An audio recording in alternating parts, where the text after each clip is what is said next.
Good afternoon, everyone. I thought I'd start with a video because we've been through a fair few presentations by now and I can feel the energy in the room dropping a bit. So the video that we're about to show goes through a typical launch cycle, goes through some of the images that we capture using the electro-optic sensors and the medium wave infrared sensor.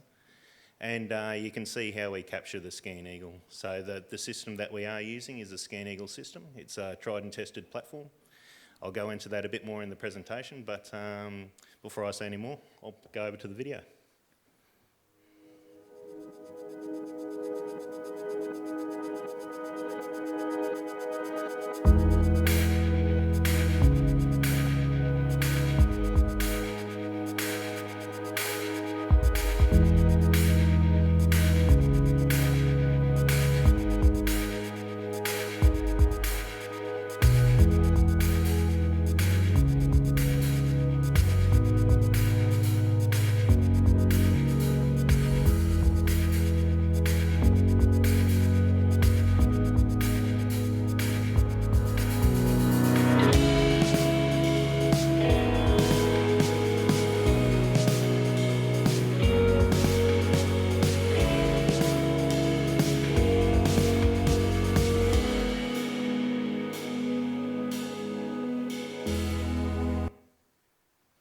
There we go, just a short little intro about how the system works.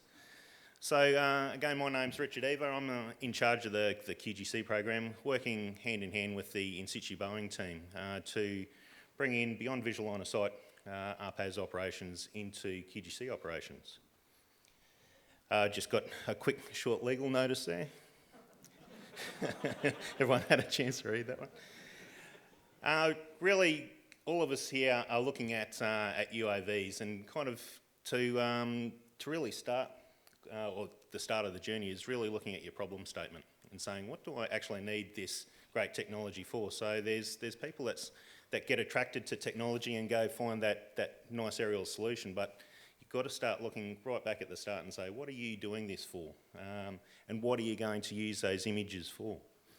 So just for QGC, just to give you an idea of how big we are, so at the moment, we're covering 30,000 square kilometres. We currently drive over 1 million kilometres a month, inspecting our infrastructure that's spread over that 30,000 kilometres. We have a target for each of our operators. They're supposed to be looking at about 35 wells a week, and at times we struggle to do that. There's a lot of distance our people need to drive, and they're in four-wheel drives that you see.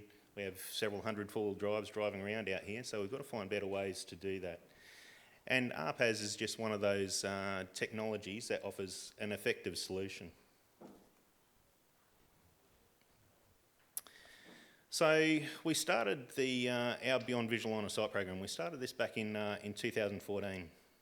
Just with a couple of initial trials, and this has been very much a staged program, so we're just testing with set objectives at each stage, and this is where we're up to at the moment. So we're probably the most extensive Beyond Visual Line of Sight program in Australia at the moment. We've moved from where we were at initial trial back in 2014 to we're actually changing the way we operate on the ground using RPAS technology. We're currently linked with the Advanced Queensland program, so we've got a program where we're looking at setting up ground-based sensors throughout our area of operation, working with Boeing, working with Telstra, to create really a matrix system where we're looking at increasing our situational awareness. As we've heard in several presentations before, when you're flying beyond visual line of sight, you really need to know what's out there. You need to be at that equivalency or greater of manned flight. So what we're doing here is getting the technology into play. So we'll have a mesh network of pretty much there's phased radar systems as well as some antenna systems that we'll have, as well as communication systems across the whole of the Surat region. So we'll be able to fly from the top of the Surat to the bottom of the Surat and really understand our airspace, have very good situational awareness of our airspace, and that adds to our gives us separation assurance. So one of the tools in separation assurance when we're flying in beyond visual line of sight. We've certainly had a lot of community interest as well. So part of this project wasn't just looking at the aviation safety perspective of it, it was actually looking at how we interact with the stakeholders that we interact with. We've got thousands of well sites that are spread across hundreds of landholders throughout the Surat region. So we've got to make sure, as well as us operating from an aviation safety perspective, we're operating in a socially responsible way as well. And we're trying to look at ways where we can increase what we give back to some of our landholders as well. So as well as us looking at what we do in our infrastructure inspections, we're seeing what a landholder would want to look at on their property as well. So if we're up looking at some wells on their site, what are some of the things on their properties that they may want to look at, and we can give them that information while we're out there. So it's a very good combination service that we'll be able to provide. We've certainly gone out and started demonstrating this technology in the local community shows. So we've been at the Wandan show, at the Chinchilla show. We've gone to council, or council's come to us, and we've also had some regional consultation committees where we've been able to explain what we're doing from a technology space. And really, one of the key elements when we're going out into the public is trying to address the privacy concerns that some of our stakeholders will have. This thing flies typically at 3,000 feet when we're out doing the jobs we're doing. So people want to know that we're not looking into their back windows. So we go through exactly what we do and how that image product is controlled. So from a QGC perspective, we only get image product of our infrastructure. We don't get the raw data. The raw data is kept with Boeing. All we do is get the images that we want to see of our infrastructure. We've also got very strict privacy controls within QGC as well as with Boeing. So in combination, we've got some very robust controls around what we do with image product. Some of the potential benefits that we've seen to date, certainly because we're doing the flights over our well stock, we're not having to send our land cruisers into people's property as often. So we can go out there, do those inspections, let people know what's happening, let our operations team know what's happening without having to send a vehicle out and interrupting a landholder's livelihood. Reduces the risk of land access breaches. So out here, there's certainly very stringent weed control. People leave gates open or shut and need to make sure that they stay open or shut. So if we remove that element, hopefully that means that we're alleviating some of those issues that we've caused some of our landholders in the past. We've certainly, when I spoke about that 1.4 million kilometres a month perspective before, we're really trying to reduce the amount of road travel that we're doing as well. So we're targeting, this year we're targeting just a conservative measure of 10%. But eventually we want to get down to 50% reduction in road travel using this type of technology and some of the sensors that we're bringing into play. And it also helps us make sure that our operations workforce, which is still a small workforce, focuses on the tasks that matter. So really we're a gas company, we're about getting gas out of the ground. If we can focus our operators on the wells that matter rather than having to go through scheduled visual inspections, the RPAS can take that scheduled workload away, and we keep our operators working on the wells that matter. Just quickly about Scan Eagle's system. We've got the demonstration model outside, but essentially it's a system that weighs about 20 kilos. So it's small under the Newcastle rigs. Got a maximum speed there of 80 knots, but we're normally cruising around 50 knots when we're doing our inspections. Can go up to 19,500 feet. We're typically operating around 3,000 feet. And from a duration perspective, the way we configure our systems is we're typically up for about 8 hours, but this system can push out 16 hours with the big heavy cameras that we'll have on them. One of the key things that QGC had to look at when we went into this program was what is a good, robust, reliable platform for us to use when we're flying over the areas that we're flying. So we needed to make sure that we had a system that we knew was proven and tested. So that's where the Scan Eagle system has nearly got the 1 million hours of operational time. So this system has gone through several iterations to the system that you see outside there now.